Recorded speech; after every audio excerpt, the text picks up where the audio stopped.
Now, back to Toucher and Hardy on the Sports Hub. Fast Times at Ridgemont High is what this song is associated with in my mind. Cameron Crowe, when he was 15 and out on the road with Led Zeppelin for Rolling Stone magazine, almost looks a little Rocky Dennis-like. Ooh. Yes. I haven't seen the photos of that. Now, I recently read about Cameron Crowe when he was making the movie Singles, that the studio hated it, that the test audiences didn't like it. They had to reshoot stuff, and he was fighting with the studio all the time. And one of the major fights they had about the movie Singles was they wanted to change the name. And they gave him 3 different titles that they wanted to call the name, or they wanted to call the movie. One was Come As You Are, because Nirvana was big at the time. The other one was In the Midnight Hour, which has nothing to do with anything. And the one I think that studio was pushing for was Love in Seattle. Oh, Jesus. Okay, good. And Cameron Crowe wrote about it like in his diary or something at the time. And it had the emotion and the wording of like a 17th century sailor lost at sea. He was like, I fear this is all for naught. I cannot go on. Okay, because I just read or listened to the guitarist from Mudhoney's book. And of course you did. Yes. And when Cameron Crowe made Singles, according to what that, and I guess Nevermind came out in September of 91 and Singles came out in 92, that when Cameron Crowe made Singles, and you have to remember if it came out in 92, he didn't shoot it in 92. It came out, that grunge scene like wasn't even like a big deal. Like he was like that he was there kind of like introducing the that he didn't pick Seattle necessarily because of like the music scene that was going on there, that it was like kind of just set, the way that he made it sound was it was just kind of like set in Seattle. And the reason that song Citizen Dick had that song Touch Me I'm Dick is because of the Mudhoney song Touch Me I'm Sick. And that it wasn't like even a big deal. Like Cameron Crowe, like Eddie Vedder, remember he's in it, and Pearl Jam I guess weren't even big at the time at all. Maybe had that album even come out yet? I don't think so. Soundgarden, by the time the movie came out, I think the album was out, but Soundgarden were bigger than them, which is why you'll see, Chris Cornell in there and in the scene where he kind of saunters up after Matt Dillon, because he was kind of like the bigger star, and it's like, oh, Chris is on set, today, he can be in this scene. Yeah, so I've seen Singles maybe as much as any other movie in the world, because that was my do you want to come back to my room in college and hang out movie. See, this speaks to our age difference once again, because for us it was Princess Bride. You want to go watch Princess Bride? Oh, because that does have that like romance to it. Sure. But Fred, before all of this, there was real quick. You had to like Bridget Fonda. Oh, very much so. Yeah. She had none of the things that you don't like. Yeah. She got a little too in Jackie Brown, but I don't even remember. I hated Jackie Brown so much. I don't even remember. Singles era Bridget Fonda. Oh yeah. Mm-hmm. Anyway, in the 80s, there were a bunch of music videos that you pleasured yourself to, Fred. So we thought it would be an interesting exercise to revisit some of those videos and see, if you can not only name the vixen in said video, but also tell us what they ended up doing after that video was shot. Tough bonus question. Right, this will be an exercise to see, what level of creep you really are. Okay, so I have to know the name of the woman that was in the video because there's no doubt I pleasured myself to the video. No, and that was pitched as part of this. I said no. The answer is yes every time. I can throw that in just for fun, but I have to know what they did in terms of like their career after in music, film, or television? Yes. What if they won a Tony? Do I have to know that? If they won the EGOT, even better. I don't know what that is, but okay. That's an Emmy, a Grammy, an Oscar, and a Tony. Oh, so Doogie Howser is basically the only one who's done that. All right. It's amazing to me that you found so many videos that I did not masturbate to. and some that I didn't even know that existed. That's the upset. That's the upset of the whole thing. All right, the Knicks have won. Their fans went nuts and got very violent. We will get into it in just a moment.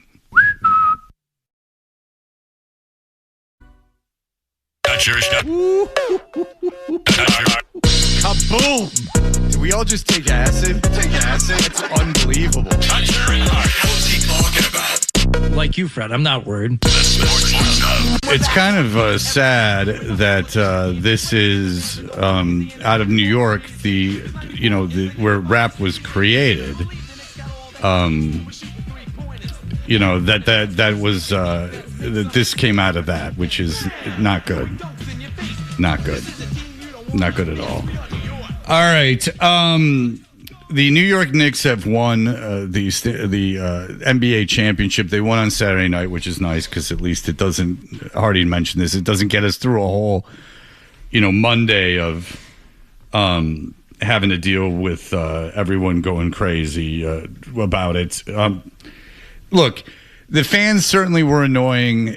Obviously, you saw all the bandwagon jumping that came on. There is talk of the popularity of the Knicks in New York and how it compares to other franchises. But again, if you look at the regular season ratings of a Knick game up against either of the NFL teams in New York or either of the baseball teams in New York, they're dwarfed by either of those. So it's ludicrous that, and I heard some guy this morning going, well, because you saw the celebration, they don't get that for the Giants and they don't get that for the Yankees. And it's like, yeah, you're right. The Knicks are way more popular than the Yankees. You've got it right. Of course. There's no doubt about it. You've hit the nail on the head. The city cares far, far more about the Knicks than they do about the Yankees. And I would tell you that they don't care more about the Knicks than they do about the Mets or Giants or Jets too. Just because there wasn't, riots in the street when the Giants win the Super Bowl, I would tell you that the eyes that were on that are far greater than are on anything that the Knicks do. But nonetheless, the Knicks are very popular. They're a hard team to dislike. Again, Brunson's a second-round pick. Hart was a late first-round pick. Like the guys that contributed, Mitchell Robinson was a second-round pick. Outside of Karl Anthony Towns and I forget who else, but two guys were like lottery picks. And outside of that, it's pretty much guys who've had to grind for their whole careers. You had that whole Villanova situation, which is interesting, all of that. So good. It was hard to, and like I was telling you guys, at a certain point in Game 5, I'm just like, good. Just get San Antonio out of here. It's enough already with them.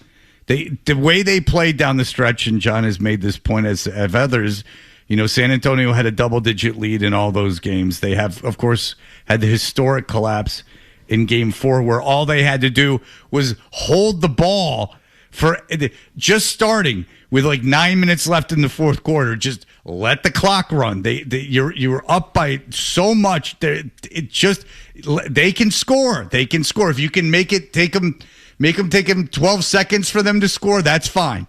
But just 12 seconds for them to score, and then you taking 22 seconds to get a shot off, make it or not, that's time running off the clock. And just by nature of the passage of time, you're probably winning that game.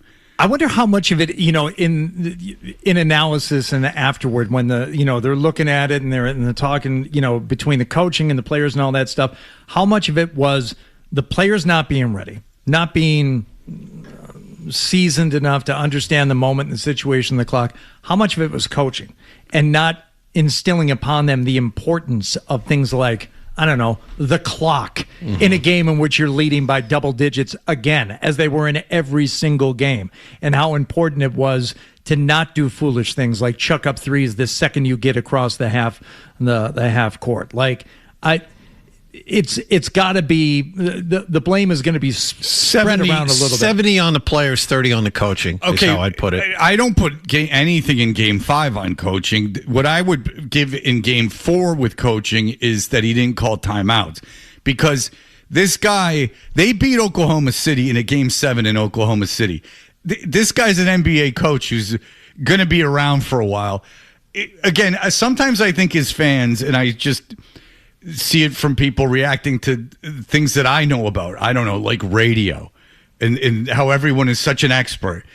This guy, there's no way that the coach of the Spurs went, fellas, we're up by 30. Really just start chucking them up real early in the shot clock. There's no way that was like coached into him, or he never said, no, they panicked. Right. Now, he didn't call timeouts to.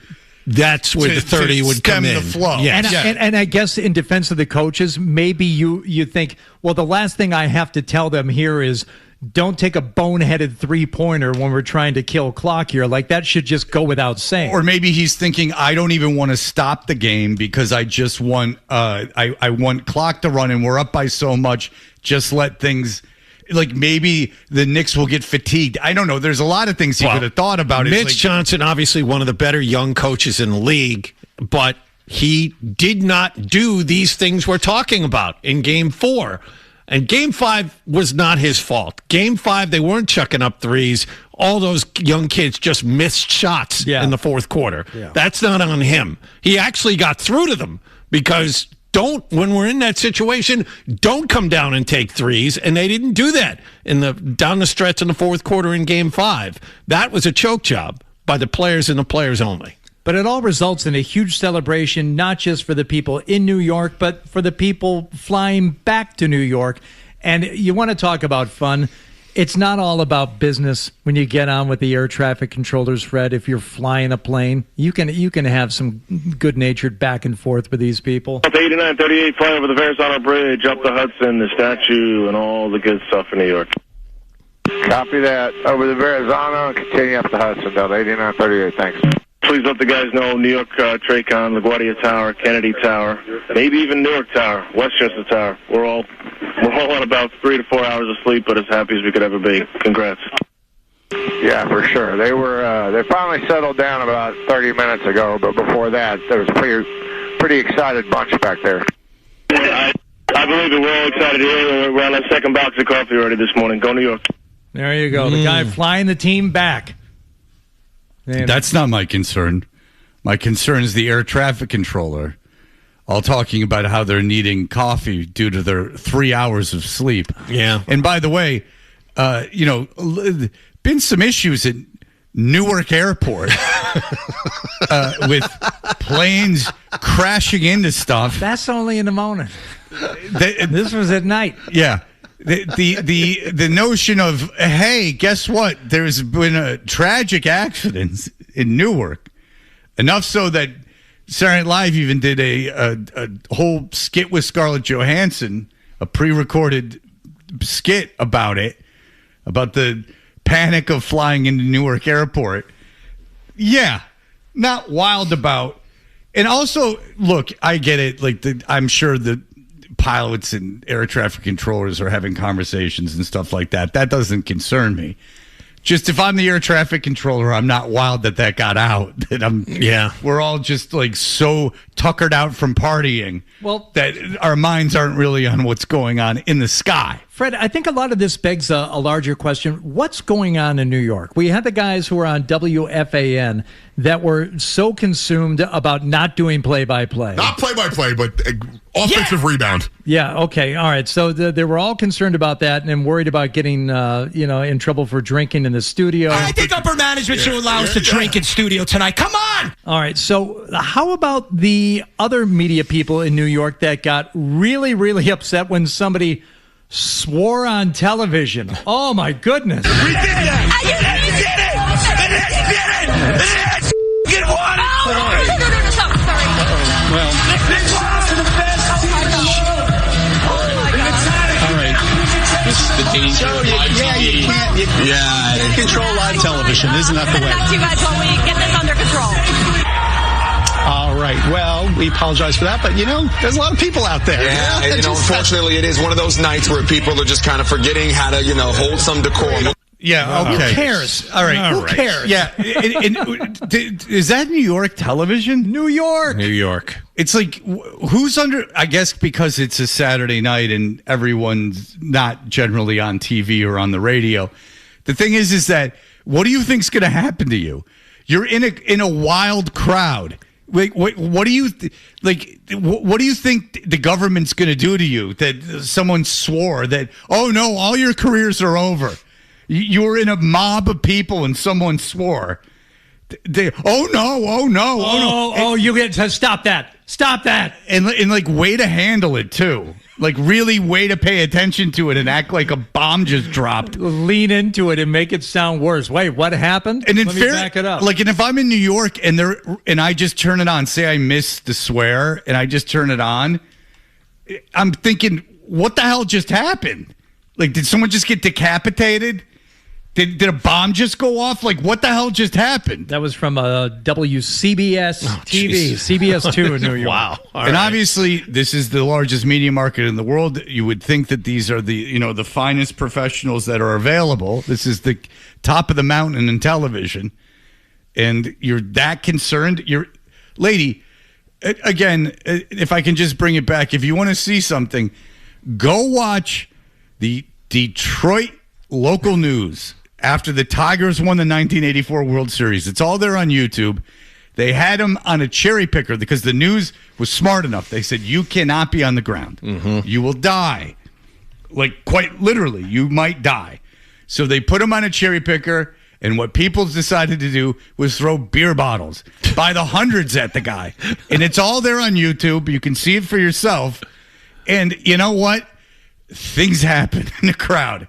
If I was on TV and they go out and deal with these animals that are running around on the streets after a victory, a team wins, and they start swearing, my expression doesn't change in the least.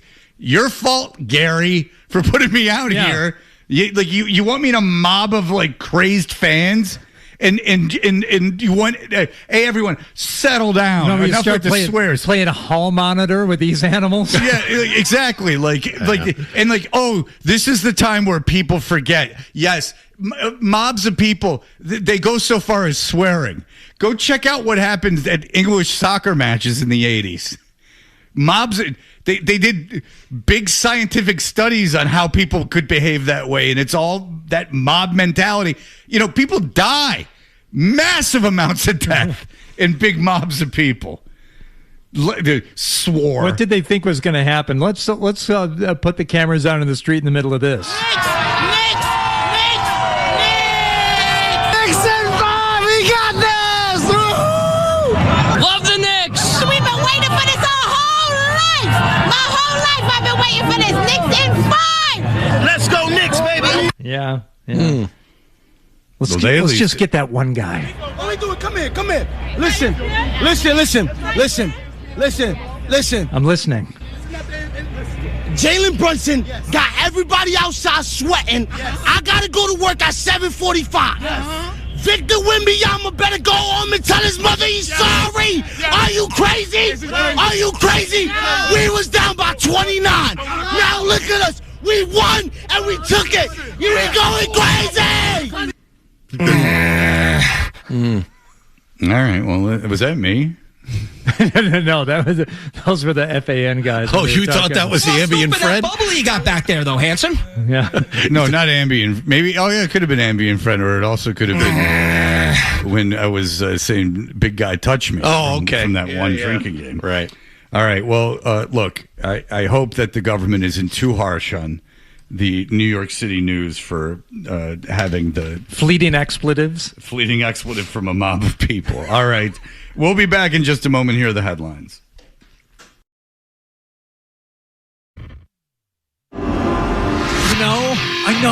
I know. No, you don't know. Everyone agrees that I'm the only one who's not wrong. Right or wrong, they're back. Toucher and Harding on the Sports Hub. They had a album cover that showed female pubic hair coming out of an American flag bikini. I remember that.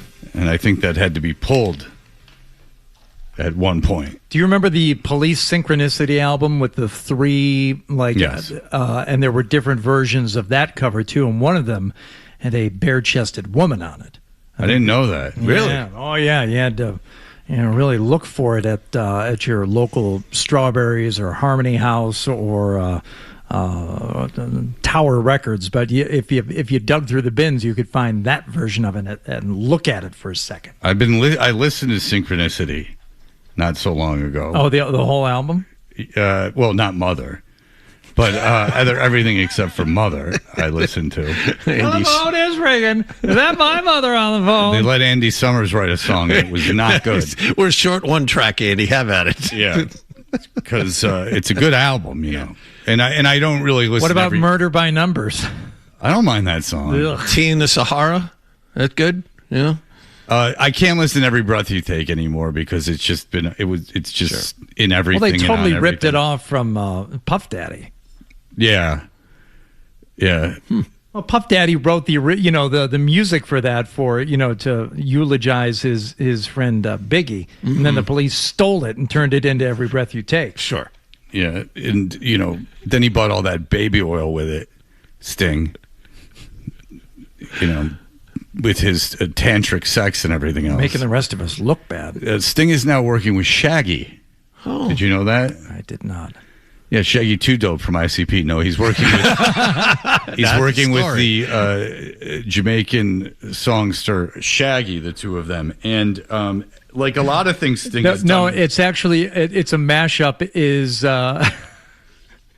do you believe in everything she does is magic? And that way they combine the two. Do you believe in magic and miracles? Yes. Magnets, how do they work? Absolutely. Yes.